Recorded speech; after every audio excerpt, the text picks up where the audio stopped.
السلام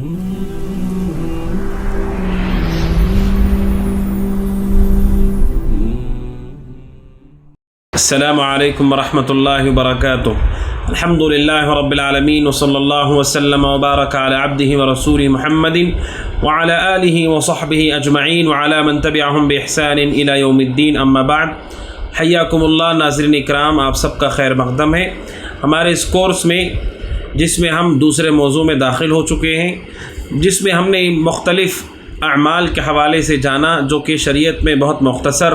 جس عمل کے پیچھے انسان کو بہت زیادہ محنت اور مشقت نہیں کرنی ہے لیکن اجر بہت بڑا اس کو ملنے والا ہے۔ پچھلے درس میں ناظرین ہم نے نمازوں کے حوالے سے مختلف اعمال کو جانا۔ ظہر سے پہلے 4 رکعت، ظہر کے بعد 4 رکعت ادا کرنے والے کے لیے کیا اجر ہے، عصر سے پہلے 4 رکعت ادا کرنے والے کے لیے کیا اجر ہے۔ اسی طرح ہم نے جانا مسجد حرام میں نماز پڑھنے کا کیا اجر ہے، مسجد نبوی میں پڑھنے کا کیا اجر ہے، مسجد قباء مسجد اقصی میں پڑھنے کا کیا اجر ہے۔ اسی طرح ناظرین ہم نے مختلف اعمال نماز کے علاوہ بھی دیکھے۔ ہم نے جانا کہ حج عمرہ کرنے والے کے لیے کیا اجر و ثواب ہے، وہ شخص جو حج اور عمرے کے درمیان حلق اور تقصیر کرنے والا، جو اپنے بالوں کو منڈواتے ہیں، ان کے لیے کیا اجر ہے، اس عمل کو بھی ہم نے دیکھا۔ اور ہم نے وہ عمل کو بھی دیکھا کہ اگر کوئی آدمی صلہ رحمی کرتا ہے تو اسے کیا اجر اللہ سبحانہ و تعالیٰ کی طرف سے عطا کیا جاتا ہے۔ دیگر مختلف اعمال آپ کے سامنے آئے۔ ناظرین اس درس میں بھی باذن اللہ تعالی مختلف اعمال آپ کے سامنے ہوں گے جو کہ شریعت میں بہت مختصر، جن کا اجر بہت بڑا رکھا گیا ہے۔ آئیے اس درس کو شروع کرتے ہیں۔ پہلا عمل ہے ناظرین، وہ ہے پانی پلانا۔ پیاسے کو پانی پلانا، یہ مختصر عمل، ہلکا پھلکا عمل، لیکن اجر اللہ سبحانہ و تعالیٰ کے یہاں بہت بڑا ہے۔ کسی پیاسے کو پانی پلانا کتنا بڑا اجر ہے اس پر، آئیے اس واقعے سے ہم اس کو جانتے ہیں۔ ابو ہریرہ رضی اللہ عنہ کی یہ روایت ہے۔ یہ روایت صحیح بخاری حدیث نمبر 2466 اور صحیح مسلم 2244۔ ابو ہریرہ رضی اللہ عنہ کہتے ہیں اللہ کے نبی نے فرمایا، بینما رجل یمشی بالطریق، ایک آدمی راستے پر چل رہا تھا، اشتد علیہ العطش، بہت سخت پیاس اس کو لگی، فوجد بئرا فنزل فیہا فشرب، تو وہ اس نے کنویں کو پایا، اتر کر کے اس نے کنویں سے پانی پی لیا، ثم خرج، اور پھر نکلا۔ کہتے ہیں اللہ کے نبی علیہ السلام اس پیاسے شخص نے پیاس بجھانے کے بعد جب وہ کنویں سے باہر نکلا، اس نے دیکھا ایک کتے کو جو پیاس کی وجہ سے جو وہاں اس کے اطراف گیلی مٹی تھی اسے چاٹ رہا تھا۔ اللہ کے نبی علیہ السلام فرماتے ہیں اس آدمی نے سوچا اور کہا، لقد بلغ هذا الكلب من العطش مثل الذي كان بلغ بي مني، کہ اس کتے کو بھی ویسی پیاس لگی ہے جیسے مجھے لگی ہے۔ پھر اللہ کے نبی فرماتے ہیں تو وہ دوبارہ اس کنویں میں اترا، فملأ خفه ماء، اس نے اپنے موزے میں پانی بھر لیا، ثم امسکه بفیہ، اور اس موزے کو اپنے منہ میں پکڑ کے چڑھا واپس کنویں کے اندر سے باہر آنے کے لیے، یہاں تک کہ وہ باہر آ گیا اور اپنے موزے میں اس نے پانی بھر لیا تھا۔ فسق الکلب، اس نے اس کتے کو پانی پلا دیا۔ فشکر اللہ لہ، اللہ نے اس کے عمل کی کیسے قدر کی، کتنا بڑا اجر اس کو دیا۔ فغفر لہ، اللہ سبحانہ و تعالیٰ نے اس بندے کی مغفرت ہی کر دی، اس کو معاف ہی کر دیا۔ سبحان اللہ، اتنا بڑا اجر۔ کسے پانی پلایا ناظرین؟ اس نے کتے کو پانی پلایا۔ اب سوچئے ایک جانور کو پانی پلانے کی وجہ سے جو شدید پیاس میں تھا، اتنا بڑا اجر اللہ سبحانہ و تعالیٰ نے اسے عطا کیا کہ اس کی مغفرت کر دی، جو انسان کی سب سے بڑی خواہش ہے۔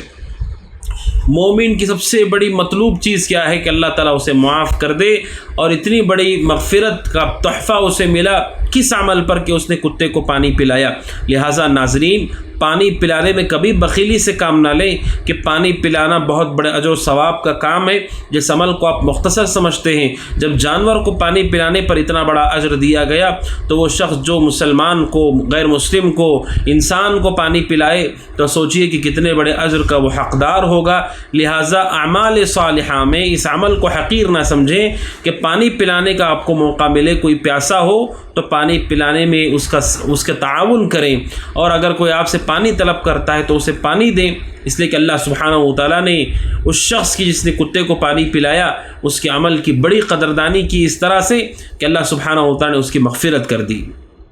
اس کے بعد آئیے ناظرین دوسرے عمل کی طرف جس پہ بہت بڑے اجر کا وعدہ کیا گیا ہے۔ ناظرین وہ عمل ہے صبر کرنا۔ بیماری پر اللہ سبحانہ و تعالیٰ نے صحت کے دنوں کو بھی طے کیا ہے، بیماری کے دنوں کو بھی طے کیا ہے۔ انسان اپنی زندگی میں جس طرح خوشی کو پاتا ہے، غم کو پاتا ہے، اسی طرح صحت کو بھی وہ دیکھتا ہے اکثر، اور بیماری کے بھی چند ایام ہوتے ہیں جس سے وہ آزمایا جاتا ہے۔ بس اوقات آزمائش لمبی ہوتی ہے آدمی کے اوپر۔ یہ جو بیماری اور مرض ہے اس پر صبر کرنا بہت بڑے اجر کا وعدہ کیا گیا ہے، اس پر کتنا بڑا اجر ہے۔ اس حوالے سے روایت ہے صحیح بخاری کی حدیث نمبر 565، صحیح مسلم کی حدیث 2576، عطا بن ابی رباح کہتے ہیں کہ مجھ سے عبداللہ بن عباس نے کہا، عبداللہ بن عباس رضی اللہ تعالیٰ عنہما اس امت کے ترجمان القرآن، مفسر قرآن، جن کے اللہ کے نبی نے دعا کی، کم عمر نوجوان تھے اللہ کے نبی کے زمانے میں، اور آپ کے بعد انہوں نے بڑی خدمت کی، دین کی۔ ان کے شاگرد کہتے ہیں عطا کہ مجھ سے عبداللہ بن عباس نے کہا، جو کہ ان کے استاذ ہیں صحابی رسول، الا اریک امرأۃ من اہل الجنہ، اپنے شاگرد سے کیا میں تمہیں جنتی عورت بتاؤں؟ میں نے کہا کیوں نہیں،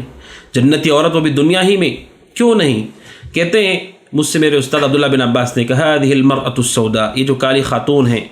یہ خاتون جنتی عورت ہیں۔ اور عبداللہ بن عباس نے واقعہ بیان کیا، اتت النبی، یعنی یہ واقعہ جب ہوا تھا اس وقت عبداللہ بن عباس رضی اللہ تعالیٰ عنہما تو چھوٹے صحابی تھے، کم عمر صحابی تھے۔ یہ بعد میں اپنے شاگرد کو بتاتے ہیں کہ اللہ کے نبی کے زمانے میں عورت آپ کے پاس آئی تھی، اور اس نے آ کر کہا، انی اسرع، اللہ کے نبی میں چلتے ہوئے راستے بے ہوش ہو کر گر جاتی ہوں، وہ انی اتکشف، میرے کپڑے بھی کھل جاتے ہیں، فادعوا اللہ لی، آپ میرے لیے دعا کیجیے اللہ سے۔ وہ چاہتی تھی کہ بیماری بھی ختم ہو جائے اور اس کا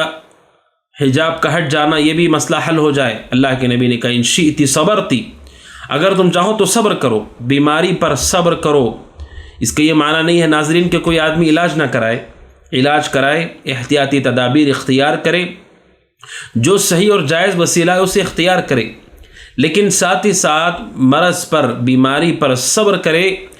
صبر کا معنی ہوتا ہے نفس کو روک کر رکھنا، کہ کوئی آدمی زبان سے کوئی ایسی بات نہ کہے جو اللہ کو ناراض کرنے والی ہو، اس کے تقدیر پر اعتراض کرنے والی بات ہو۔ اپنے آپ کو روک کر رکھنا کہ اپنے چہرے کو مارنا، اپنے گریبان کو چاک کرنا، اپنے کپڑے پھاڑنا، کوئی بھی ایسا عملی طور پر مظاہرہ نہ کرے کہ ہم اللہ سے ناراض ہیں، اس کی تقدیر سے ناراض۔ صبر کرے۔ اللہ کے نبی نے کہا اگر تم چاہو تو صبر کرو، وَلَكِ الْجَنَّةُ، اللہ تمہیں جنت عطا کرے گا۔ وَإِن شِئْتِ دَعُوتُ اللَّهَ أَن يُعَافِيَكَ، کہ اگر تم چاہو تو میں دعا کر دوں گا کہ اللہ تمہیں شفا دے دے، عافیت دے دے۔ تو کہتے ہیں قالت اصبر، اس نے کہا کہ اللہ کے نبی میں صبر کروں گی، اس بیماری پر میں صبر کروں گی۔ اللہ کے نبی نے سے کہا، اے اللہ کے نبی، مسئلہ یہ ہے کہ میں بے ہوش جب ہوتی ہوں تو میرے کپڑے ہٹ جاتے ہیں، آپ دعا کیجئے کہ کپڑے ہٹنے کا یہ مسئلہ حل ہو جائے، یعنی جب بے ہوش ہو کر گروں اس بیماری کی وجہ سے، میرے جسم سے کہیں سے بھی کپڑا نہ ہٹے۔ فدعوا اللہ اللہ تکشف، تو اللہ کے نبی نے اتنی دعا کی ان کے لیے کہ ان کی سطر کی حفاظت ہو، ان کی عزت و آبرو کی حفاظت ہو۔ اس حدیث سے کیا پتہ چلتا ہے ناظرین کہ کوئی آدمی اپنی بیماری پر صبر کرتا ہے جو اللہ سبحانہ و تعالی نے مقدر کی، اسباب بھی اختیار کرے علاج کے لیے، اس لیے کہ اللہ کے نبی صلی اللہ علیہ وسلم نے تعلیم دی ہے سنت میں کہ آدمی بیمار ہوتا ہے تو اسے علاج کرانا چاہیے، اس لیے کہ بیماری جس نے اتاری ہے دوائی بھی اسی نے اتاری ہے، جو چیز اتاری گئی ہے وہ صرف بیماری نہیں، دوا بھی اللہ کی اتاری ہوئی ہے، لہٰذا بیماری کے ساتھ آدمی دوا بھی استعمال کرے، وہ کسی اور کی چیز نہیں لے رہا ہے بلکہ وہ بھی اللہ کی طرف سے اتاری گئی چیز ہے، لیکن بیماری پہ صبر کرے کہ آدمی اللہ کی تقدیر پر اعتراض نہ کرے، گلا شکوہ نہ کرے، صبر و تحمل کا پیمانہ اپنے ہاتھ سے چھوٹنے نہ دے۔ اگر کوئی ایسا کرتا ہے، اللہ کے نبی نے جنت کی بشارت دی، آپ نے کہا اس عورت سے کہ اگر تم صبر کرتی ہو تو اللہ تمہیں جنت عطا کرے گا۔ ناظرین، پتہ چلا کہ بیماری پر صبر کرنا بہت بڑا اجر اس پر اللہ سبحانہ و تعالیٰ نے رکھا ہے، لہٰذا اللہ سبحانہ و تعالیٰ اگر آزماتا ہے بیماری کے ذریعے سے، صبر کرنا چاہیے کہ صبر میں بہت بڑے اجر کا وعدہ کیا گیا ہے۔ اس کے بعد ناظرین آئیے ایک اہم عمل کی طرف جس کا تعلق اللہ کے بندوں سے ہوتا ہے، جس پر بہت بڑے اجر کا وعدہ کیا گیا ہے۔ کیا عمل ہے ناظرین؟ اللہ سبحانہ و تعالیٰ نے جس کو اولاد دی ہے، اور خاص طور پر بیٹی دی ہے، ان کے ساتھ جو بھی باپ حسن سلوک کرتا ہے، جو بھی ماں حسن سلوک کرتی ہے، بہت بڑا اجر ہے اس کے اوپر۔ بیٹی کی پیدائش کو جاہلیت کے زمانے میں ایک عار اور شرم کی بات سمجھا جاتا تھا، اور جس کو خوشخبری دی جاتی بیٹی کہ اس کا چہرہ کالا پڑ جاتا، اور وہ لوگوں سے اپنے آپ کو چھپا لیتا تھا، شرم اور حیا کی وجہ سے، لیکن شریعت نے اس کو بدل دیا، اور شریعت کے مطابق اللہ سبحانہ و تعالیٰ اگر بیٹی دیتا ہے تو یہ بہت بڑی نعمت ہے کہ اس کے ساتھ حسن سلوک اور اچھی تربیت پر اور اسے اچھی جگہ نکاح کر کے دینے پر بہت بڑے اجر کا وعدہ کیا گیا ہے۔ اولاد ہے ناظرین تو اپنی ذمہ داری کو پورا کرے گا جتنی اس کی طاقت ہے، لیکن اس اولاد کے ساتھ اللہ نے اتنے بڑے اجر کو جوڑ کر رکھا ہے کہ اللہ کے نبی علیہ الصلوۃ والسلام نے اس کے حوالے سے بیان فرمایا۔ عائشہ صدیقہ رضی اللہ تعالیٰ عنہ اس حدیث کی راویہ ہیں۔ یہ روایت صحیح بخاری کی حدیث نمبر 1418 اور صحیح مسلم کی روایت ہے 2629۔ ایک واقعہ ہے ناظرین جو حضرت عائشہ صدیقہ بتاتی ہیں رضی اللہ تعالیٰ عنہ، جاءت امرأہ، کہ میرے پاس ایک خاتون آئی، ومعها ابنتان لها، اور اس عورت کے ساتھ اس کی 2 بیٹیاں تھیں، فسألتنی، اس نے مانگا مجھ سے کچھ کھانے کے لیے، فلم تجد عندي شيئا غیر تمرة واحدة، میرے پاس کچھ نہیں تھا۔ عائشہ صدیقہ کہتے ہیں اس نے آ کر مانگا مجھ سے کھانے کے لیے کچھ، 2 بیٹیاں بھی ساتھ میں تھیں اس کی، میرے پاس کچھ نہیں تھا۔ اللہ کے نبی علیہ الصلوۃ والسلام کا گھر ناظرین، وہ گھر دنیا سے بھرا ہوا، دنیا کی زیب و زینت سے بھرا ہوا نہیں تھا، وہ گھر عمل صالح اور ایمان سے آباد گھر تھا۔ عائشہ صدیقہ رضی اللہ تعالیٰ عنہ کہتی میرے پاس ایک کھجور تھی، فأعطيتها إياها، میں نے ایک کھجور اس خاتون کو دے دیا جو مانگنے کے لیے آئی تھی، فأخذتها، اس عورت نے اس کھجور کو لیا، فقسمتها بین ابنتیها، اس کھجور کو جو ایک ہی کھجور تھی 2 ٹکڑے کر کے اپنی 2 بچیوں میں تقسیم کر دیا، ولم تأکل منها شیئا، اور کچھ بھی نہیں کھایا، ایک ہی کھجور، اور ایک کھجور کو اس نے 2 ٹکڑے کر کے 2 بیٹیوں کو دے دیا، کچھ نہیں کھایا۔ عائشہ صدیقہ کہتی ہیں ثم قامت فخرجت وابنتاها، پھر وہ کھڑی ہوئی اور وہاں سے وہ نکل گئی اپنی بچیوں کے ساتھ، فدخل علی النبی، یہ واقعہ میں نے دیکھا کہ وہ بچیوں کو لے کر چلی گئی، بھوکی ہی چلی گئی، بغیر کھائے ہی چلی گئی۔ اللہ کے نبی علیہ الصلوۃ والسلام آئے، فحدثته حدیثها، میں نے اللہ کے نبی سے واقعہ بیان کیا کہ خاتون آئی اور اس نے کیا کچھ کیا۔ اللہ کے نبی نے کہا من ابتلی من البنات بشیء، کوئی بھی آدمی اپنی بچیوں کے سلسلے میں آزمایا جاتا ہے، آزمائش میں پڑتا ہے، ان کی پرورش میں، پرداخت میں، نگرانی میں، تعلیم میں، تربیت میں تھکتا ہے، صبر کرتا ہے، فاحسن الیہن، آزمائش کے باوجود اپنی بیٹیوں کے ساتھ حسن سلوک کرتا ہے، جیسے اس عورت نے کیا کہ اسے خود بھوک لگی تھی، آزمائش یہ ہے کہ وہ خود نہیں کھا سکتی، اگر وہ خود کھا لے گی تو بچیاں نہیں کھائیں گی۔ اللہ کے نبی نے کہا ایسی آزمائشوں کے باوجود بھی اگر بچیوں کے حسن سلوک کرے۔ اللہ کے نبی نے 2 باتیں کہی ناظرین، ایک یہ ہے کہ بچیوں کی طرف سے آزمائش ہوتی ہے، آدمی بس اوقات اولاد کی وجہ سے آدمی کو آزمائش ہوتی ہے، مال کی تنگی ہوتی ہے، رزق کی تنگی ہوتی ہے، اس کے باوجود فاحسن الیہن، ان کے ساتھ وہ حسن سلوک کرتا ہے، کن لہ سترا من النار،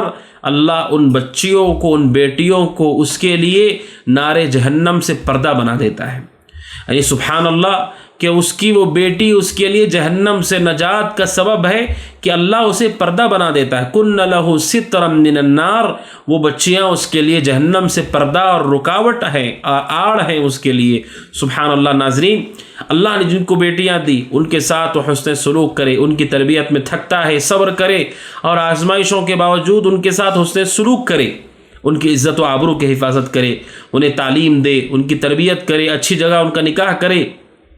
اللہ کے نبی کی طرف سے وعدہ ہے کہ جو ان کے ساتھ حسن سلوک کرتا ہے، اللہ سبحانہ و تعالی ان بچیوں کو اس کے جہنم سے آڑ اور رکاوٹ بنا دیتا ہے۔ یہ اللہ کے نبی نے بیان فرمایا، جن کو خود 4 بیٹیاں تھیں۔ ناظرین آپ سب جانتے ہیں کہ اللہ کے نبی علیہ الصلوۃ والسلام کو 4 بیٹیاں تھیں، اور آپ کو اللہ سبحانہ و تعالی نے بیٹے بھی دیے، لیکن وہ آپ کی زندگی ہی میں فوت ہو گئے، بچپن ہی میں فوت ہو گئے۔ 4 بیٹیاں تھیں، اللہ کے نبی علیہ الصلوۃ والسلام کو بھی اللہ سبحانہ و تعالی نے وہ بیٹے نہیں دیے جس سے آپ کی نسل آگے بڑھی، بلکہ آپ کی جو نسل آگے بڑھی وہ آپ کی بیٹی حضرت فاطمہ رضی اللہ تعالیٰ عنہا سے ہے۔ ناظرین اس سے پتہ چلتا ہے کہ جن کو اللہ بیٹیاں دیتا ہے ان کے ساتھ حسن سلوک کرتے ہیں، بہت بڑے اجر کے حقدار ہوں گے۔ لہٰذا جن کو اللہ نے دیا ہے قدر کریں اور اس نعمت کا احساس کریں، اس حدیث کو اپنی نگاہوں کے سامنے رکھیں، اور اس عورت کو نہ بھولیں جس عورت کے بارے میں عائشہ صدیقہ نے بیان کیا کہ جو بھوکی پیاسی آئی اور بھوکی پیاسی ہی لوٹ گئی،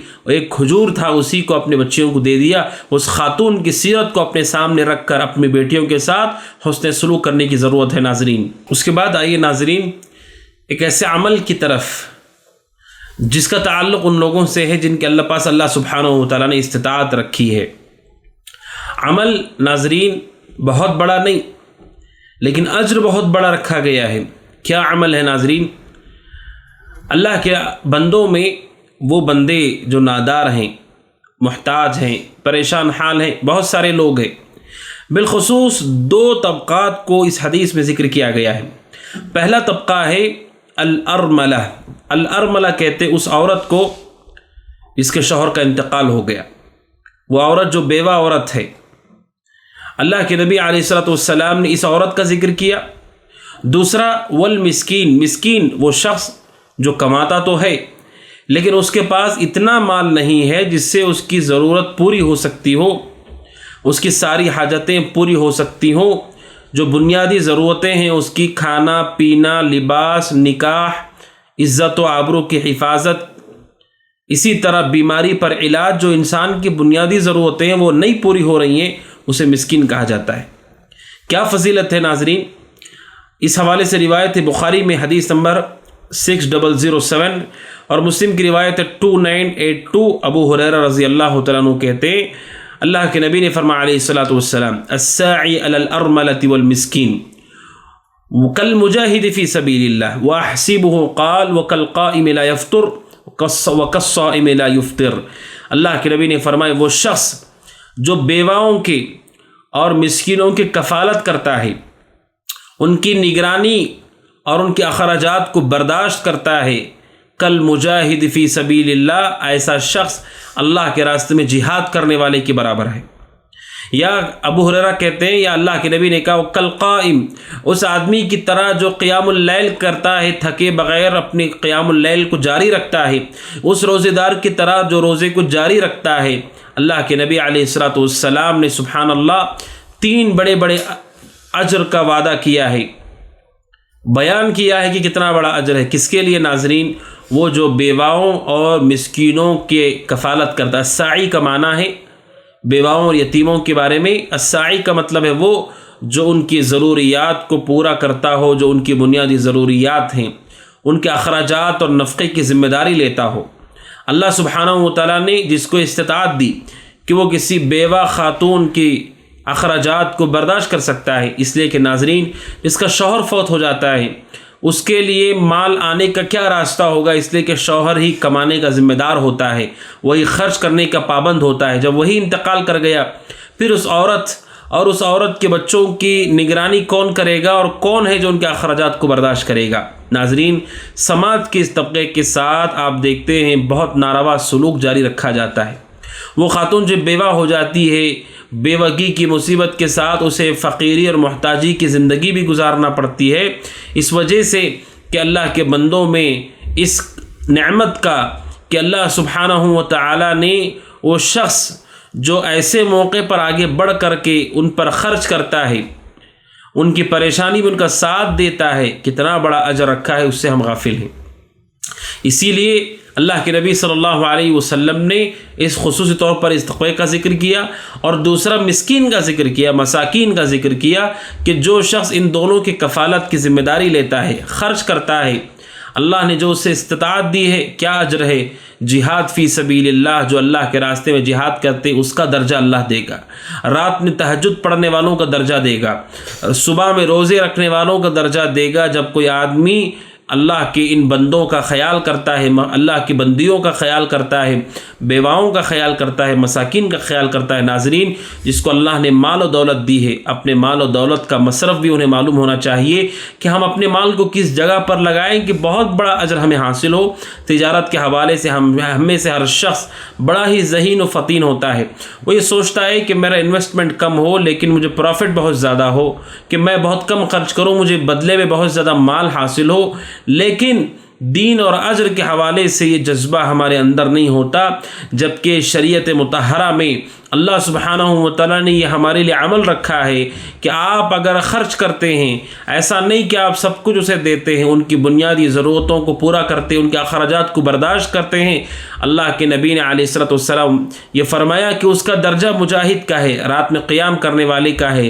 دن میں صیام روزے رکھنے والے کا ہے۔ سبحان اللہ، یہ 3 بڑے بڑے مقامات سماج کے ایسے لوگ جو اللہ کے راستے میں قتال کرتے ہو، اللہ کے راستے میں جان کی قربانی پیش کرنے کے لیے میدان جنگ میں اتر جاتے ہو، ایسے لوگ جو نماز پڑھتے ہو رات میں اٹھ کر کے، ایسے لوگ جو دن میں روزہ رکھتے ہو، بھوکے پیاسے رہتے ہو اللہ کے لیے، یہ درجہ اللہ ان لوگوں کو عطا کرتا ہے جو بیواؤں مسکینوں کی کفالت کرتا ہے۔ ناظرین، لہٰذا اس عمل کی طرف آگے بڑھنے کی ضرورت ہے کہ اگر ہمارے خاندان میں، اڑوس پڑوس میں، پہچان والے متعلقین میں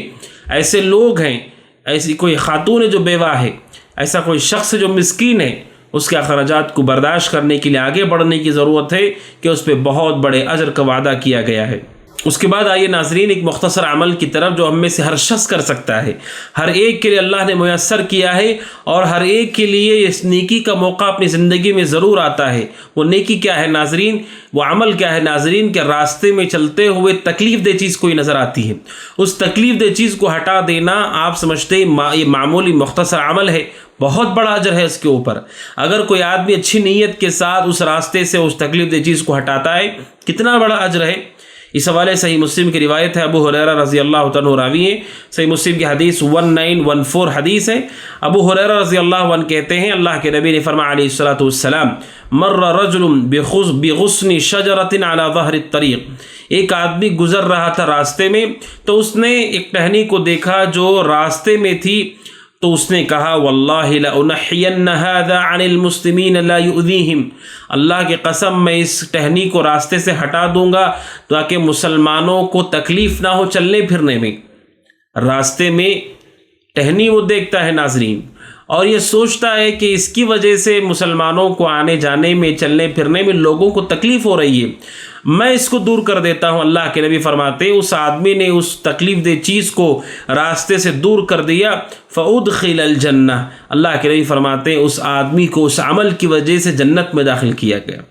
سبحان اللہ ناظرین، کتنا بڑا عمل ہے، عمل بہت مختصر، لیکن اجر کتنا بڑا ہے کہ اللہ نے اس کے سبب اسے جنت میں داخل کیا۔ راستے میں تکلیف دہ چیز کا ہٹا دینا یہ سارے لوگوں کے ساتھ احسان ہے، جو بھی آپ کے بعد اس راستے پر چلیں گے آپ نے ان کو تکلیف سے محفوظ کیا، چاہے اس کے اوپر جانور چلتے ہوں، جانوروں کو آپ نے تکلیف سے محسوس کیا، وہیں پر آپ نے سنت رسول پر عمل کیا، وہیں آپ کے لیے جنت کی بشارت بھی ہے کہ اس حدیث سے پتہ چلتا ہے کہ اللہ نے اس عمل کی قدردانی کی، اسے جنت میں داخل کیا گیا جس نے راستے سے تکلیف دہ چیز کو دور کیا۔ ناظرین، یہاں پر رک کر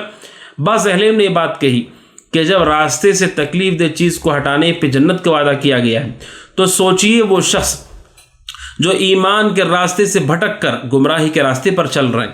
سنت کے راستے سے ہٹ کر بدعت کے راستے پر چل رہے ہیں، توحید کے راستے سے ہٹ کر شرک کے راستے پر چل رہے ہیں، نیکی کے راستے کو چھوڑ کر گناہوں کے راستے پر چل رہے ہیں، تو جو شخص انہیں ان راہوں سے نکال کر اچھی راہوں کی طرف لے آئے، سنت کی راہ پر لے آئے، توحید کی راہ پر لے آئے، نیکی کی راہ پر لے آئے، تو سوچئے جب راستے میں چلنے والی جگہوں پر تکلیف کی کوئی چیز کو ہٹانے پر جنت کا وعدہ کیا گیا، تو اللہ تک پہنچنے کے لیے جو راستہ ہے صراط مستقیم، اس کے درمیان کوئی رکاوٹ آ جاتی ہے، اس رکاوٹ کو ہٹانے پہ کتنا بڑا اجر ہوگا۔ اگر کوئی آدمی اہل ایمان کی فکر کرتا ہے کہ یہ لوگ اس پر چلیں گے، جس طرح اس آدمی نے سوچا کہ مسلمان یہاں سے جائیں گے تو چلنے پھرنے میں دقت ہوگی، وہیں پر یہ آدمی سوچتا ہے کہ یہ لوگ اگر اسی عمل پر رہیں گے تو پھر اللہ سبحانہ و تعالیٰ کا تقرب ان کو نہیں ملے گا، نجات ان کو نہیں ملے گی۔ اس فکر میں اگر وہ ان کے نیکی کے راستے میں، صراط مستقیم میں جو رکاوٹ بننے والی چیزیں ان کو دور کر دے گا، تو سوچی کتنا بڑا اجر اس کو حاصل ہوگا۔ اہل علم نے اس حوالے سے اس مسئلے کو ذکر کیا ہے۔ ناظرین، اس حدیث سے پتہ چلتا ہے تکلیف دہ چیز کو راستے سے ہٹانا ایک بہت بڑا عمل مختصر ہے، اجر بہت بڑا وعدہ کیا گیا ہے، لہٰذا اس عمل کو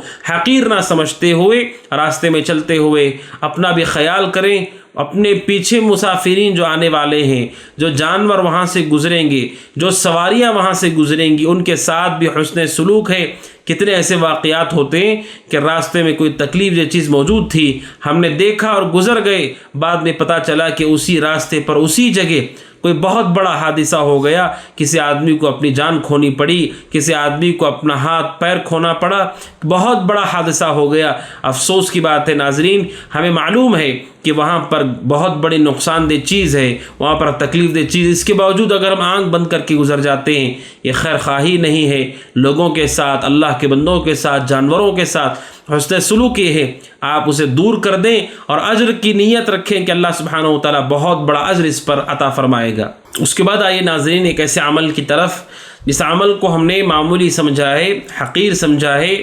عمل بہت مختصر ہے لیکن اس کا اجر بہت بڑا ہے۔ کیا عمل ہے ناظرین؟ کہ ہم میں سے ہر شخص اپنے اس بھائی سے محبت رکھے جو بھائی توحید پر ہے، اور یہ محبت صرف توحید کے لیے ہو، کہ اللہ کے لیے ہو، کہ میں اس سے محبت کرتا ہوں چونکہ یہ توحید پر ہے، میں اس سے محبت کرتا ہوں چونکہ یہ متبع سنت ہے، میں اس سے محبت کرتا ہوں چونکہ یہ صحابہ کے راستے پر چلتا ہے۔ اللہ کی رضا کے لیے کسی سے محبت کرنا اور ان سے ملاقات کرنا، ان سے ملنے کے لیے جانا، یہ بہت بڑے اجر کا وعدہ ہے، بہت بڑا اجر ہے اس کے اوپر۔ جس عمل کو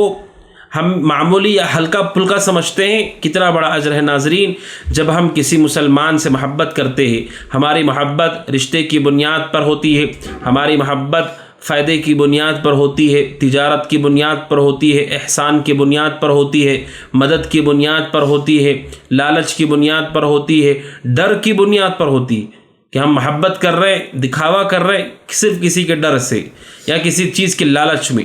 اللہ سبحانہ و تعالیٰ یہ کہتا ہے کہ جو شخص اللہ سبحانہ و تعالیٰ کے بندوں سے محبت کرے اللہ کے لیے، کہ یہ بھی اللہ کے بندے ہیں اور اللہ کے توحید پر ہے، میں بھی اللہ کا بندہ ہوں، میں بھی اللہ کے توحید پر ہوں، اللہ کے لیے محبت کرتا ہے، کتنا بڑا اجر اسے اللہ سبحانہ و تعالیٰ عطا کرتا ہے۔ دیکھیے یہ حدیث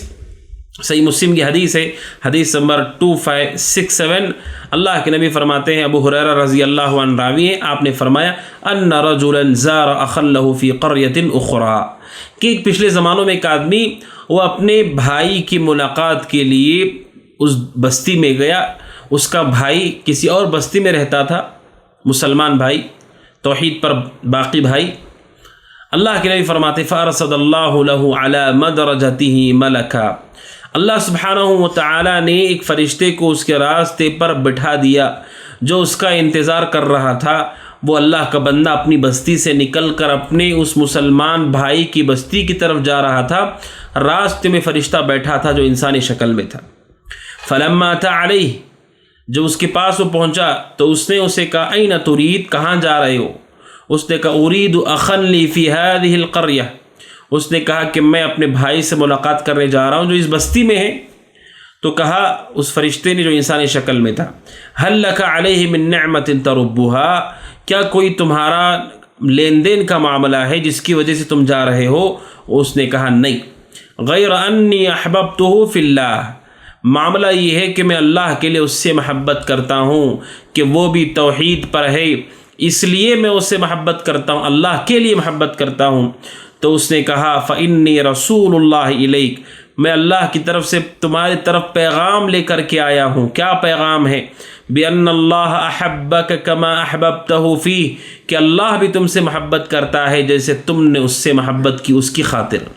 جب تم نے اللہ کے بندے سے محبت کی اللہ کی خاطر تو اللہ سبحانہ و تعالیٰ بھی تم سے محبت کرتا ہے۔ یہ بتانے کے لیے میں یہاں پر موجود ہوں ناظرین اکرام، سبحان اللہ، اللہ کی محبت حاصل ہوتی ہے جب کوئی اللہ کا بندہ اپنے مسلمان بھائی سے اس وجہ سے محبت کرتا ہے کہ وہ مسلمان ہے، توحید پر ہے، اور اس سے ملاقات کرتا ہے، ملاقات اس سے ملتا ہے، اپنے رشتے کو استوار رکھتا ہے۔ کتنا بڑا اجر ہے کہ وہ آدمی دوسری بستی کو گیا، ملاقات صرف اور صرف اس کی نیت اپنے بھائی سے ملاقات کرنا تھا۔ اللہ کے نبی علیہ الصلوۃ والسلام نے فرمایا کہ اس کی وجہ سے اللہ سبحانہ و تعالیٰ نے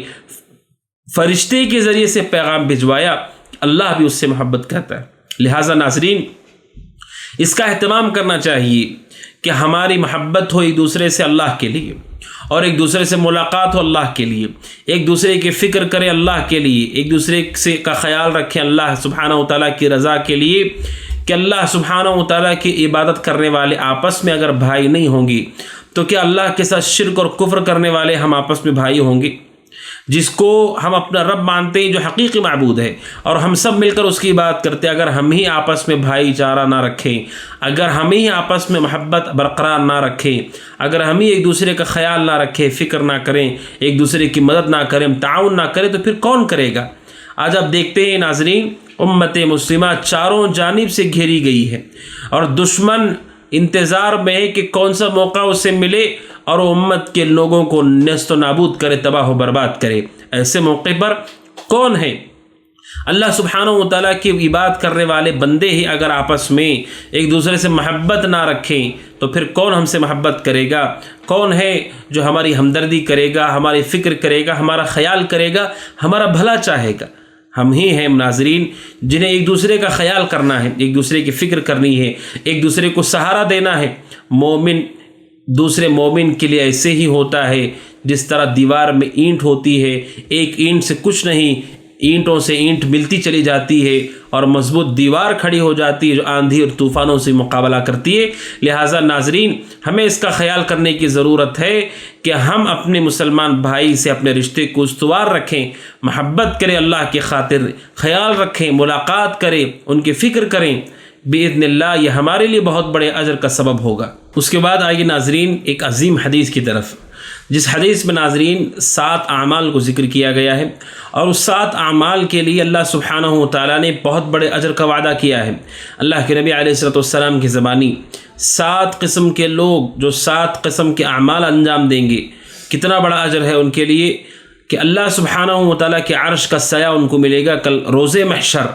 جب انسانوں کو اٹھایا جائے گا اپنے قبروں سے، جب سارے کے سارے زمین کو چٹیل اور صاف کر دیا جائے گا، اس میں کوئی نشیب و فراز اور کوئی اونچائی اور ڈھلان نہیں، اور وہاں کوئی چیز نہیں ہوگی۔ انسان قبر سے اٹھے گا اور انسان کے سر کے 1 میل کے فاصلے پر سورج ہوگا جو اپنی گرمی برسا رہا ہوگا۔ ایسے وقت میں انسان اپنے گناہوں کے مقدار پسینے میں ڈوبے ہوئے ہوں گے۔ وہ دن آنے والا ہے ناظرین، کل سورج کے طلوع ہونے میں جس طرح ہمیں کوئی شک نہیں، اس سے زیادہ ہمیں یقین ہے کہ یہ وہ دن آئے گا کہ سارے کے سارے انسانوں کو رب العالمین اپنی قبروں سے اٹھائے گا اور ان سب کو ایک جگہ پر جمع کیا جائے گا، اور پھر انہیں اپنے اعمال کا حساب دینا ہوگا۔ اس میدان محشر میں جہاں انسانوں کو جمع کیا جائے گا، 7 قسم کے خوش نصیب لوگ ہیں جو 7 طرح کے اعمال انجام دے کر آئیں گے، بہت بڑے اجر کے حقدار ہوں گے کہ اللہ کے عرش کا سایہ ہوگا۔ اور اس وضاحت کے ساتھ کہ حدیث کہتی ہے کہ اللہ کے عرش کے سائے کے علاوہ کوئی سایہ وہاں پر نہیں ہوگا، بس وہی جگہ ہوگی جہاں سایہ ہوگا۔ اب ناظرین سوچئے، آپ کہیں دھوپ پر جا رہے ہو، چٹیل میدان ہو، ریگستان ہو، آپ دیکھتے ہیں وہاں پر کوئی سایہ نہیں ہے، آپ کہیں دور دیکھتے ہیں کہ ایک درخت ہے جو سایہ دار ہے، جہاں آپ جا کر آرام کر سکتے ہیں، بیٹھ سکتے ہیں۔ آپ کیا کریں گے ناظرین؟ پوری قوت کے ساتھ جلدی جلدی آپ اس سائے کی طرف اپنے آپ کو لگا دیں گے کہ کسی طرح آپ وہاں پر پہنچیں۔ کل قیامت کے دن کوئی سایہ نہیں ہوگا حشر کے میدان میں سوائے اللہ کے عرش کے، اور اس کے حقدار ہوں گے 7 قسم کے لوگ جن کے 7 الگ الگ اعمال ہوں گے۔ اس حدیث کو غور سے سمجھنے کی ضرورت ہے ناظرین۔ سب سے پہلا شخص جسے اللہ سبحانہ و تعالی عرش کا سایہ دے گا کل قیامت کے دن، یہ حدیث ابو ہریرہ رضی اللہ تعالیٰ عنہ سے روایت ہے۔ نبی اکرم صلی اللہ علیہ وسلم نے فرمایا، بخاری کی حدیث نمبر 1423 اور صحیح مسلم 1013، ابو ہریرہ رضی اللہ تعالیٰ عنہ کہتے ہیں اللہ کے نبی علیہ السلام نے فرمایا، 7 یظلهم اللہ فی ظلہ یوم لا ظل الا ظلہ، کہ 7 طرح کے لوگ ہیں جنہیں اللہ اپنے عرش کا سایہ دے گا جس دن اس کے علاوہ کسی اور کا سایہ نہیں ہوگا۔ آپ نے کہا الامام العادل، پہلا وہ شخص جسے اللہ تعالیٰ عرش کا سایہ نصیب کرے گا وہ کون ہے ناظرین؟ الامام العادل، انصاف کرنے والا بادشاہ، حکمران جو حکومت پر ہوتے ہوئے عدل کرتا ہے۔ آپ جانتے ہیں ناظرین کہ جب انسان کے پاس طاقت ہوتی ہے، پاور ہوتی ہے، جب انسان کے پاس اختیارات ہوتے ہیں، انسان اس اختیار کا غلط فائدہ اٹھاتا ہے، ناجائز فائدہ اٹھاتا ہے اور اللہ کے بندوں کو تکلیف دیتا ہے، عذاب دیتا ہے۔ آپ دنیا کی تاریخ کو دیکھیں، ہر جگہ کی آپ تاریخ کو دیکھیں، آپ کو اندازہ ہوگا کہ حکمرانوں نے اپنے لوگوں کے ساتھ کیا معاملہ کیا جب انہیں حکومت اور اقتدار ملی۔ الا من رحم اللہ، ہاں وہ لوگ بھی رہے جنہوں نے حکومت ملنے کے بعد، طاقت اور اختیار آنے کے بعد سے ظلم نہیں کیا اللہ کے بندوں پر، اسی طاقت کو اللہ کے بندوں کے نفع کے لیے، ان کی خیرخواہی کے لیے لگا دیا۔ انہی کے لیے خوشخبری ہے، الامام العادل، ایسا حکمران جو انصاف کرنے والا ہو۔ اس لیے کہ ناظرین، جب آدمی طاقت میں ہوتا ہے، کون ہے جو اسے پوچھے گا؟ وہ چاہے تو زبردستی کر سکتا ہے، خیانت کر سکتا ہے، ظلم کر سکتا ہے، لیکن اپنے اختیار کے باوجود بھی وہ اپنی مرضی کو، خواہشات نفس کو، شیطان کے وسوسے کو کچل کر طاقت میں آنے کے بعد بھی انصاف کرتا ہے۔ اللہ کو یہ عمل بہت پسند ہے کہ حکمران بھی ہو اور عادل بھی کرتا ہو۔ اللہ سبحانہ و تعالیٰ ایسے حکمران کو اپنے عرش کے سائے میں جگہ دے گا۔ لہذا ناظرین، دعا کرنا چاہیے مسلم حکمرانوں کے لیے کہ اللہ سبحانہ و تعالیٰ انہیں نیکی کی توفیق دے اور نیکی کے کاموں میں ان کی مدد کرے اور انہیں شر سے بچائے اور ان کی صحیح رہنمائی کرے، اور ان کے جو مشیر ہیں اور وہ لوگ جو ان کے خاص ہیں، اطراف ہیں، جو ان کے ساتھ جڑے ہوئے ہیں، اللہ ان سب کو صحیح رہنمائی دے کہ وہ ان کی صحیح توجیہ کریں۔ دعا کرنا یہ ہمارا طریقہ ہے، منہج سلف ہے کہ حکمران کے لیے دعا کی جانی چاہیے۔ اس کے خلاف بغاوت کرنا، زبان کھولنا، اس کے خلاف میدان جنگ میں اترنا، یہ اہل بدعت کا طریقہ ہے، مسلمان موحد کا طریقہ نہیں ہے، کیونکہ اس سے نقصان ہوگا امت کا، لوگوں کا۔ فائدہ کیا ہوگا؟ ایک شخص کے لیے پورے لوگوں کو ہلاکت میں ڈال دینا، اور اس لیے بھی کہ اللہ کے نبی نے اسے حرام قرار دیا، کہ اللہ کے نبی نے حکمرانوں کی اطاعت کا حکم دیا اور ان کے ظلم پر صبر کا حکم دیا اور ان کے گناہوں کے حوالے سے حکم دیا کہ اس میں اطاعت نہیں ہوگی، اور وہ یہ بھی حکم دیا کہ کوئی آدمی انہیں نصیحت کرنا چاہے اکیلے میں کرے گا، سب کے سامنے نہیں، سب کے سامنے ان کے خلاف نہیں بولے گا، اس لیے کہ اگر کوئی سب کے سامنے ان کے خلاف بولے گا، لوگوں کو یہ بھڑکانا ہوگا، معاملات کو خراب کرنا اور بگاڑنا ہوگا، اور اس سے فائدے کے بجائے نقصان ہوگا۔ تو بہرحال ناظرین، پہلی بات امام العادل، انصاف کرنے والا بادشاہ۔ دوسرا شخص جسے اللہ سبحانہ و تعالیٰ اپنے عرش کا سایہ نصیب کرے گا روز محشر، شاب نشا فی عبادت اللہ، ایسا نوجوان جو اللہ کی عبادت میں پروان چڑھا، ایسا نوجوان جس نے اپنی جوانی کو اللہ کی عبادت میں لگایا۔ ناظرین جانتے ہیں جس طرح بادشاہ طاقت میں، اختیار میں ہونے کے بعد بھی کمال ہے کہ وہ اسے غلط جگہ لگانے کی بجائے صحیح جگہ لگاتا ہے، یہی معاملہ نوجوان کا ہے۔ نوجوان ہوتا ہے آدمی، اس کا خون گرم ہوتا ہے، شیطان خون میں دوڑتا ہے اور برے دوست اسے بھڑکاتے ہیں، اس کی جوانی ہے، اور طاقت سب سے زیادہ مضبوط مرحلہ انسان کی زندگی کا جوانی کا ہے، جس میں اس کی طاقت مضبوط ہوتی ہے، شیطان بہکاتا ہے۔ لیکن یہ نوجوان جس کو اللہ عرش کے سائے میں جگہ دے گا، وہ ان ساری اسباب کے باوجود بھی اپنی جوانی کی حفاظت کرتا ہے، کہ عزت و آبرو کی حفاظت کرتے ہوئے اپنی طاقت کو، اپنے جذبے کو، اپنی خواہشات کو اللہ کی اطاعت میں لگاتا ہے۔ شاب نشا فی عبادت اللہ، ایسا نوجوان جو اپنی جوانی کو اللہ کی عبادت میں لگائے۔ ناظرین، ہم میں سے جو نوجوان ہیں، چاہے مرد ہو کہ عورت ہو، فتنے بہت سخت ہیں، آزمائشیں ہیں اور گمراہیاں اپنے پیروں کو جما چکی ہیں۔ ایسے وقت میں نوجوانوں کی ذمہ داری ہے کہ وہ دنیاوی لذتوں اور زیب و زینت میں گم ہونے کے بجائے اور گمراہ لوگوں کے پیچھے بھٹکنے کے بجائے ہدایت اور سنت پر آئیں، اور بندگی اللہ کی کیسے کریں اس کے فکر کریں کہ یہ جو مرحلہ ہے جوانی کا، سب سے بہترین مرحلہ، یہ چھوٹ گیا تو پھر دوبارہ نہیں آئے گا۔ اس مرحلے میں جو آدمی اس کا فائدہ اٹھاتا ہے، صحیح استعمال کرتا ہے، اللہ کے نبی علیہ الصلاۃ والسلام نے فرمایا کہ اللہ اسے بھی اپنے عرش کا سایہ نصیب کرے گا۔ تو ناظرین، دوسرا جس کے بارے میں اللہ کے نبی علیہ الصلاۃ والسلام نے فرمایا جسے عرش کا سایہ نصیب کیا جائے گا، وہ نوجوان ہے جو اللہ سبحانہ و تعالیٰ کی جوانی میں پروان چڑھتا ہے۔ اس کے بعد ناظرین، تیسرا وہ شخص جس کے لیے یہ بشارت دی گئی کہ اللہ تعالیٰ اسے عرش کا سایہ نصیب کرے گا، رجل قلبہ معلق فی المساجد، ایسا شخص جس کا دل مسجدوں سے لٹکا ہوا ہو۔ مساجد اللہ کے گھر ہیں، اس زمین پہ سب سے افضل پسندیدہ جگہ اللہ کی مساجد ہیں۔ وہ شخص جس کا دل مسجدوں سے لٹکا ہوا ہے، مسجدوں سے جڑا ہوا ہے، کہ وہ نمازوں کا اہتمام بھی کرتا ہے اور اس کا دل لٹکا ہوا ہے کہ ایک نماز کے بعد دوسرے نماز کے انتظار میں ہوتا ہے، اللہ کے گھر سے اس کا لگاؤ اس کے ایمان اور تقوی کو بتاتا ہے کہ ایسا شخص جس کا دل مسجدوں سے لٹکا ہوا ہے، نماز کے بعد نماز کا انتظار کرتا ہے اور مسجد میں داخل ہونے کی خواہش بھی رکھتا ہے، اس کے پیچھے مسلسل وہ لگا ہوتا ہے، اس طرح سے گویا کہ اس کا دل وہیں لٹکا ہوا ہے۔ یہ تعبیر کہ دل لٹکا ہوا ہے بتاتا ہے کہ اس کے یہاں مساجد کا بڑا مقام ہوگا، اس کے دل میں، اس کی زندگی میں، کہ انسان اپنی زندگی میں سب سے زیادہ اپنے گھر کے علاوہ اپنی جہاں وہ کام کی جائے اس سے بھی زیادہ آدمی روزانہ اللہ کے گھر کو آتا ہے اور جاتا ہے۔ اللہ کے نبی نے فرمایا کہ جو شخص جس کا دل مسجدوں سے لٹکا ہوا ہوگا، اللہ سبحانہ و تعالی اسے بھی اپنے عرش کا سایہ نصیب کرے گا۔ اس کے بعد ناظرین، چوتھا وہ شخص وَرَجُلَانِ تَحَابَّا فِي اللَّهِ اجْتَمَعَ عَلَيْهِ وَتَفَرَّقَ عَلَيْهِ، وہ دو لوگ جو آپس میں صرف اللہ کے لیے محبت کرتے ہیں، اسی کے لیے جمع ہوتے ہیں، اسی کے لیے وَتَفَرَّقَ عَلَيْهِ، اسی پر جمع ہوتے ہیں، اسی پر وہ الگ ہوتے ہیں، آپس میں ایک دوسرے سے اللہ کی رضا کے لیے محبت کرنے والے، اللہ کے لیے محبت کرنے والے لوگ، ان کے لیے بھی خوشخبری ہے کہ اللہ سبحانہ و تعالیٰ ایسے لوگوں کو اپنے عرش کا سایہ نصیب کرے گا۔ ناظرین، اس کے حوالے سے پچھلی گفتگو میں آپ نے سنا، اللہ کے لیے آپس میں ایک دوسرے سے محبت کر رہے ہیں، مومن کا شیوا ہے ایک معبود برحق کی عبادت کرنے والے ایک دوسرے سے محبت کرے، اسی کی خاطر یہ بہت بڑی کمال اور سعادت کی بات ہے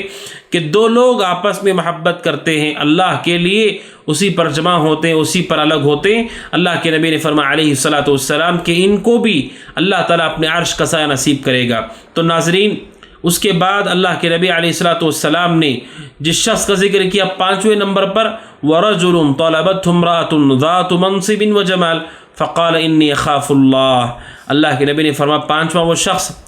جسے ایک عورت نے گناہ کی دعوت دی، برائی کی دعوت دی، جو کہ منصب اور جمال پر ہے، وہ عورت جو عورت کے مرد کو دعوت دے گناہ کے لیے، ویسے بھی مرد کے لیے اپنے آپ کو روکنا یہ صبر آزما کام ہے، تقوی کا امتحان ہوتا ہے کہ جب خود عورت گناہ کی دعوت دے مرد کو۔ اس لیے اہل علم کہتے ہیں کہ مرد برائی کی نیت سے باہر نکلے وہ کامیاب ہو کر لوٹے گا کہ نہیں، یعنی اس کا مقصد پورا ہوگا کہ نہیں، کوئی گارنٹی نہیں، لیکن عورت اگر برائی کی نیت سے نکل جائے، خود برائی کرنا چاہے نعوذ باللہ، تو پھر وہ عام طور پر اپنی مراد کو پا کر رہتی ہے۔ اسی لیے قرآن میں بھی جب زنا کرنے والے مرد اور عورت کا ذکر آیا، پہلے عورت کا ذکر کیا گیا، الزانیہ کہا گیا، کیونکہ عورت یہ اس امت کے لیے فتنہ ہے۔ وہ عورت جو پردے سے باہر نکل جائے، تقوی طہارت اور حیا سے باہر ہو جائے، ایسی عورت جو خود برائی کی دعوت دے، مرد کا اس پر رک جانا یہ اس کی تقوی کی بہت بڑی دلیل ہے۔ اور اس کے اوپر اگر یہ دو چیزیں عورت کے اندر پائی جائیں، ذات منصب، ایک تو مقام اور مرتبے والی ہے، جاہ و جلال والی ہے، دوسرا وہ جمال، خوبصورت بھی ہے، عورت بھی ہے، خوبصورت ہے، جاہ و جلال و منصب والی ہے، ایسی عورت کسی مرد کو دعوت دے خود سے آگے بڑھ کر برائی کے لیے، اللہ کے نبی فرماتے علیہ الصلاۃ والسلام ایسے وقت میں اگر کوئی مومن یہ کہہ دے، کیا کہہ دے اس عورت سے؟ انی اخاف اللہ، بے شک میں اللہ سے ڈرتا ہوں، بے شک میرے دل میں اللہ کا خوف ہے۔ جو مومن ایسے موقع پر، جس موقع پر خوبصورت ایک اونچے منصب والی عورت اسے گناہ کی، بے حیائی اور بدکاری کی دعوت دے، اس موقع پر اگر کوئی مومن یہ کہہ دیتا ہے کہ میں اللہ سے ڈرتا ہوں، اللہ کو یہ عمل اتنا پسند ہے، یہ جملہ جس جگہ کہا گیا ہے اللہ کو کتنا پسند ہے۔ ناظرین، ہر بات ایک درجے کی نہیں ہوتی، کوئی آدمی اپنی زندگی میں کہے میں اللہ سے ڈرتا ہوں، اچھی بات ہے، لیکن ایسا موقع جہاں پر واقعتاً یہ کہنا بتاتا ہے کہ یہ متقی اور پرہیزگار ہے، کہ جب کوئی عورت آگے بڑھ کر برائی کی دعوت دے، اس موقع پر وہ یہ کہتا انی اخاف اللہ، میں اللہ سے ڈرتا ہوں، اللہ کو یہ عمل بہت پسند ہے کہ اللہ سبحانہ و تعالیٰ ایسے کرنے والے شخص کے لیے بھی اللہ سبحانہ و تعالیٰ کے عرش کا سایہ ہوگا کل قیامت کے دن، جس دن اللہ کے عرش کے سایہ کے علاوہ کہیں کوئی سایہ نہیں ہوگا۔ تو یہ 5ویں نمبر پر ہے جس کو اللہ کے نبی صلی اللہ علیہ وسلم نے بیان فرمایا ہے۔ اس کے بعد 6 نمبر پر جس کو اللہ کے نبی صلی اللہ علیہ وسلم نے بیان فرمایا، وہ کون ہے ناظرین؟ وہ ہے وَرَجُلٌ تَصَدَّقَ أَخْفَى حَتَّى لَا تَعْلَمَ شِمَالُهُ مَا تُنْفِقُ يَمِينُهُ، اللہ کے نبی نے فرمایا ایسا شخص جو صدقہ کرتا ہے، صرف صدقہ نہیں، صدقہ کرنے میں بھی اس کی خاص کیفیت یہ تھی، اخفا، جو صدقہ چھپا کر دیتا ہے، کسی کو اس کا علم نہ ہو۔ کیسے؟ حتی لا تعلم شمالہ ما تنفق یمینہ، کہ اس کے سیدھے ہاتھ، اس کے بائیں ہاتھ کو نہیں معلوم کہ سیدھے ہاتھ نے کیا دیا۔ یہ تعبیر بتاتی ہے جب اس کے ہاتھ کو ہی نہیں معلوم، اس کے بائیں ہاتھ کو کہ سیدھے نے کیا دیا، تو سوچئے کہ باہر کے لوگوں کو تو کسی کو اندازہ نہیں کہ اس نے کتنا دیا ہے، کیا دیا ہے، کس کو دیا ہے، کہاں دیا ہے، بس وہ صدقہ کرتا ہے اللہ کے رضا کے لیے۔ ناظرین، یہ اخلاص کی انتہا ہے کہ انسان خود اس کے بائیں ہاتھ کو بھی نہیں معلوم کہ اس نے کیا دیا ہے، کتنا دیا ہے۔ اللہ کے رضا کے لیے ایسا صدقہ کرنے والا شخص اللہ کے لیے اتنا محبوب ہے کہ اللہ تعالیٰ، ویسے صدقہ کرنے والے بہت لوگ ہیں، اللہ کے راستے میں دینے والے بہت لوگ ہیں، لیکن ایسا آدمی جو اس طرح چھپا کر اللہ کو خوش کرنے کے لیے دیتا ہے کہ اسے مخلوق سے تعریف نہیں چاہیے، اسے مخلوق سے ہمت افزائی نہیں چاہیے، اسے مخلوق کی طرف سے کوئی اور چیز نہیں چاہیے، دنیا اور دنیا کی دیگر چیزیں، صرف اللہ کی رضا چاہیے، اس کے لیے وہ صدقہ کرتا ہے چھپا کر کے۔ اللہ کے نبی نے فرمایا ایسے شخص کو بھی اللہ عرش کا سایہ نصیب کرے گا جو چھپا کر صدقہ دے، اس طرح سے کہ کوئی اسے نہ جانتا ہو، حتیٰ کہ اس کے بائیں ہاتھ کو بھی نہیں معلوم سیدھے ہاتھ نے کیا دیا ہے، اس طرح اخفا چھپا کر کے اللہ کی رضا کے لیے دیتا ہے۔ اللہ سبحانہ و تعالیٰ نے اس کے لیے بھی یہ مقام رکھا ہے کہ کل قیامت کے دن حشر کے میدان میں اس کے لیے بھی وہ سایہ ہوگا، عرش کا سایہ، کہ اس کے علاوہ پورے میدان محشر میں کوئی سایہ نہیں ہوگا۔ اس کے بعد ناظرین، 7ویں نمبر پر جس کو اللہ کے نبی نے بیان فرمایا علیہ الصلوۃ والسلام، وَرَجُلٌ ذَكَرَ اللَّهَ خَالِيًا فَفَاضَتْ عَيْنَاهُ، جس آدمی نے اللہ کو تنہائی میں یاد کیا، اپنے دل میں یاد کیا، اللہ سبحانہ و تعالیٰ کی طرف متوجہ ہوا اور اس کی آنکھوں سے آنسو بہہ گئے۔ اللہ سبحانہ و تعالیٰ کو یاد کر کے، اس کی عظمت کا احساس کرتے ہوئے، اس کے فضل اور انعام کا احساس کرتے ہوئے، اور اس نے جو کچھ ہمیں عطا کیا ہے اور جو کچھ اس کے اختیارات ہیں، اور اس کے جہنم سے نجات اور اس کے جنت میں داخلے کی فکر، جو شخص اللہ کو یاد کرتا ہے اور یاد کرنے کے سبب اس کی آنکھوں سے آنسو بہہ جاتے ہیں، اللہ کے نبی نے فرمایا علیہ الصلوۃ والسلام ایسا شخص بھی اللہ سبحانہ و تعالیٰ کے یہاں وہ مقام رکھتا ہے کہ اللہ تعالیٰ اسے بھی کل قیامت کے دن عرش کے سائے میں جگہ دے گا جو تنہائی میں اللہ کو یاد کرے۔ ناظرین، اللہ سبحانہ و تعالیٰ ہمارا رب ہے، حقیقی خالق و مالک ہے، اسی نے سب کچھ ہمیں عطا کیا ہے، دنیا کی سب نعمتیں اسی کی دی ہوئی ہیں۔ ہمارے پاس جو سرمایہ دنیا میں ہے، قیمتی سرمایہ ہمارے ماں باپ، اسی نے ماں باپ کو پیدا کیا ہے، اسی نے ان کے اندر زندگی پھونکی ہے، اسی نے ان کے دلوں میں رحم کو ڈالا ہے، وہی سب کچھ کرنے والا ہے۔ ہم ماں باپ کا احسان مانتے ہیں، ان کی قدر کرتے ہیں، ان کی عزت کرتے ہیں۔ ہمارے پاس مال ہے، اس سے ہم لباس خریدتے ہیں، کھانا کھاتے ہیں، پانی پیتے ہیں، سواری پر چلتے ہیں، یہ مال اسی کا دیا ہوا ہے۔ ہم اس زمین پر چھت کے نیچے رہتے ہیں، یہ چھت اسی نے فراہم کی ہے، اسی نے استطاعت دی ہے کہ آدمی اس کو خرید پاتا ہے، انسان اپنے پیروں پہ چل سکتا ہے، یہ پیر اسی نے دیے ہیں، ہاتھوں سے اٹھا سکتا ہے، ہاتھ اسی نے دیے ہیں۔ انسان کی زندگی کا ہر لمحہ لمحہ اس کے احسانات کو چیخ چیخ کر پکار کر کے کہتا ہے کہ تمہارا رب اللہ ہی ہے جو سب کچھ کر رہا ہے۔ لہٰذا اس اللہ سبحانہ و تعالیٰ کی محبت سے ہمارا دل لبریز ہو اور اسی مالک کو خوش کرنے کی فکر ہو زندگی میں، اور اس کو یاد کرتا ہے کوئی اللہ کا بندہ۔ اللہ کے نبی علیہ الصلوۃ والسلام نے فرمایا رجل ذکر اللہ خالیا، وہ آدمی جو اللہ سبحانہ و تعالیٰ کو یاد کرتا ہے۔ خالیا کیا معنی ہے؟ خالیا کہا لوگوں سے ہٹ کر کے، تنہائی میں یاد کرتا ہے۔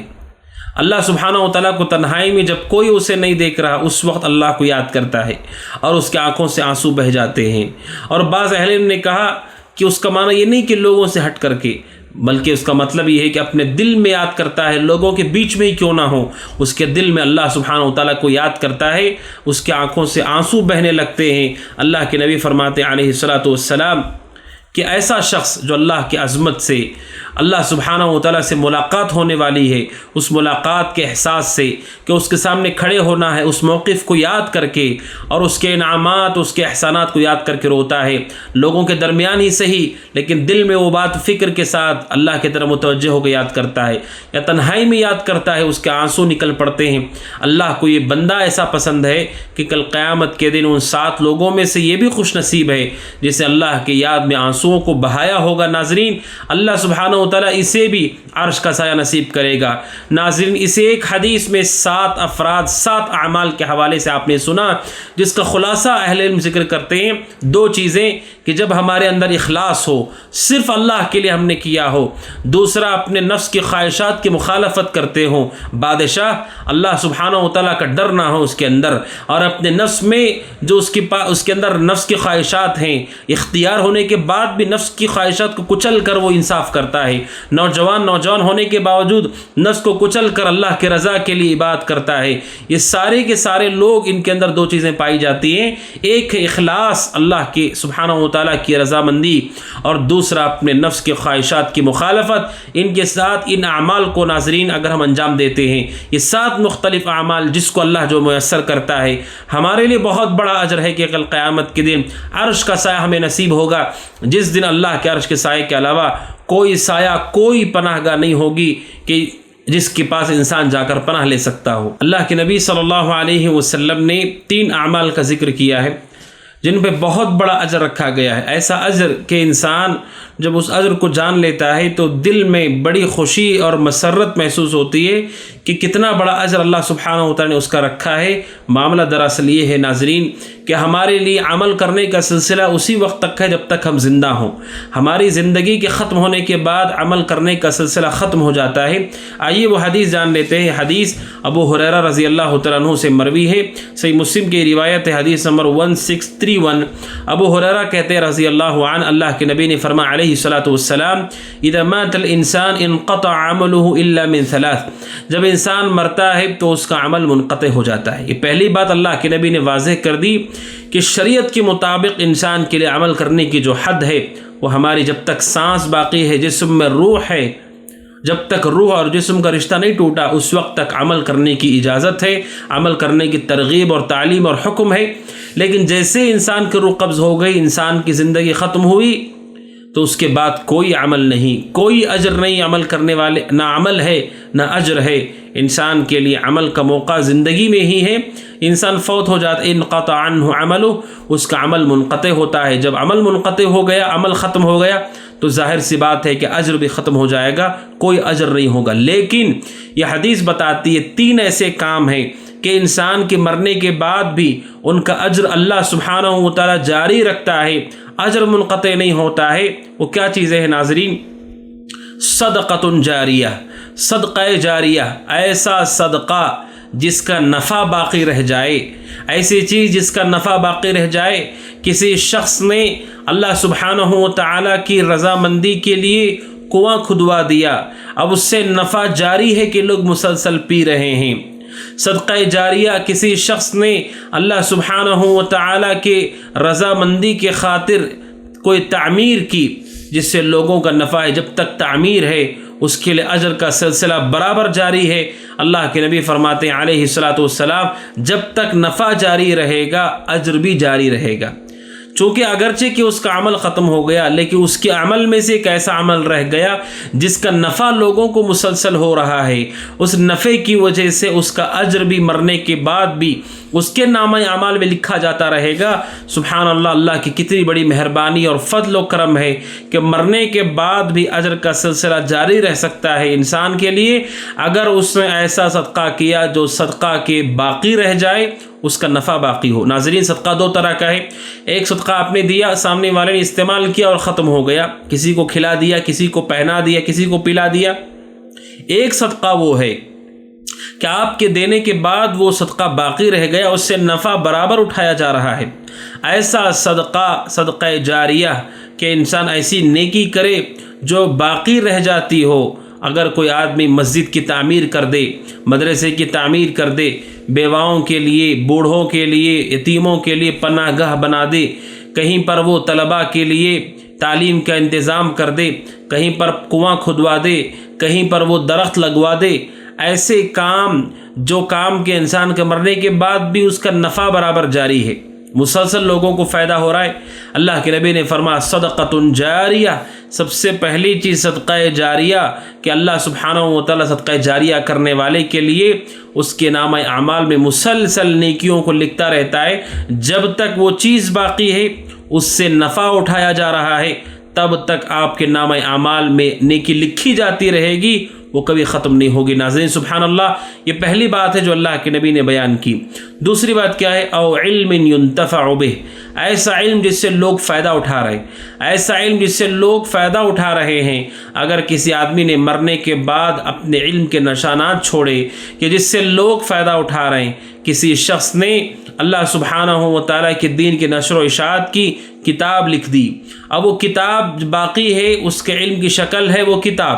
اب وہ جب تک لوگ کتاب پڑھتے جائیں گے، لوگ اس سے فائدہ اٹھاتے جائیں گے، برابر اس کے حق میں نیکی لکھی جاتی رہے گی۔ آپ دیکھیے سبحان اللہ ناظرین، محدثین کو، امام بخاری رحمۃ اللہ علیہ کو دیکھیے کہ انہوں نے اپنے علم کے